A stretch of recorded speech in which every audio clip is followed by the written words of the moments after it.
Na sua participação no painel Telebrasil, você colocou sobre a transformação digital e o 5G.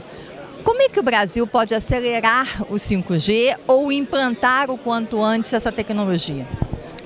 Olha, a transformação digital ela é super importante para criar competitividade no Brasil. Então, você imagina, as redes 5G, elas são as redes mais importantes das próximas décadas. Você imagina, por exemplo, uma empresa que vai instalar uma fábrica em algum país.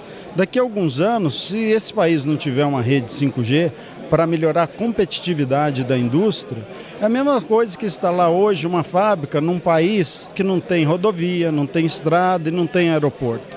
Então, o 5G e a transformação digital elas estão juntas para melhorar a competitividade da indústria. E eu trouxe aqui no painel 3 passos importantes para a gente facilitar a implementação do 3G no Brasil. Quais são esses passos? Então, a gente tem 3 passos. O primeiro passo é a questão da simplificação, né? Da autorregulamentação. Eu acho que é um ponto importante para a gente pensar no Brasil. Hoje a regulamentação ela é punitiva, ela não é propositiva. Então a gente propõe uma autorregulamentação do mercado de telecom, isso já funciona para outros setores da economia, como o setor bancário, e seria um grande passo para o nosso setor se a gente tivesse a autorregulamentação. Outro ponto importante na simplificação é a simplificação de instalação de sites. Hoje eu levo de 1 a 2 meses até 1 a 2 anos, dependendo da cidade, para instalar um site.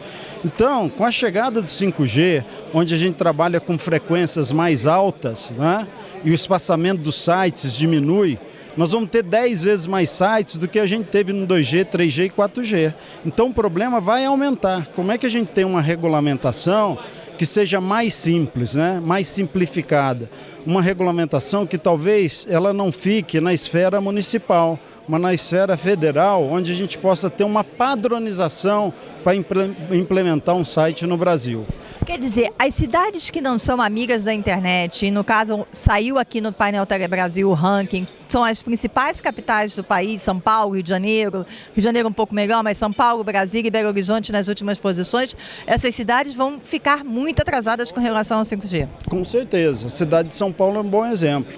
É a cidade que, uma das maiores cidades da América Latina, que a gente leva de 1 a 2 anos para implementar um site. Desde que os nossos clientes, os operadores, tomam a decisão de implementar o site até a ativação, né, do site. Então é muito tempo.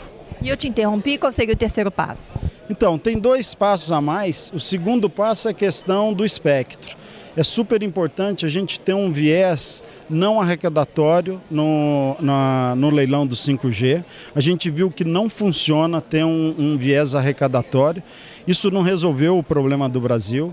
O Brasil, se a gente olha o espectro 2G, 3G e 4G, o custo do espectro no Brasil é o custo mais alto do mundo. A Ericsson fez um estudo comparando 40 países e levando em consideração a renda per capita do brasileiro, o custo do espectro é muito alto. Então o bolso dos operadores é um bolso só. Ele tem dinheiro para pagar o espectro ou fazer infraestrutura. Então a gente gostaria de ver um leilão com viés de infraestrutura, onde a gente pudesse aumentar a cobertura 5G nas escolas, nos hospitais, nas cidades e também no campo, que é tão desprovido, né, de cobertura. E tem um impacto, a questão do espectro, muito grande, porque cada 1 ano de atraso na implementação do 5G, o governo deixa de arrecadar, daqui até 2025, 25 bilhões de reais. Nós fizemos essa conta porque toda vez que você tem um shift tecnológico, que você coloca uma nova tecnologia, tem muito investimento e gera muito imposto. O governo precisa fazer essa conta olhando toda a cadeia, né, de telecomunicações e não só olhando a questão do custo do espectro. Esse é um ponto super importante. E o último passo, que é super importante também, é ter um ambiente digital muito bom, seguro e confiável no Brasil. Por quê? Porque hoje em dia todas as informações estão nas nuvens. Então, você tem a segurança cibernética, é um assunto super importante para a gente discutir. A gente tem que ter políticas públicas no Brasil que endereçam a questão da segurança cibernética.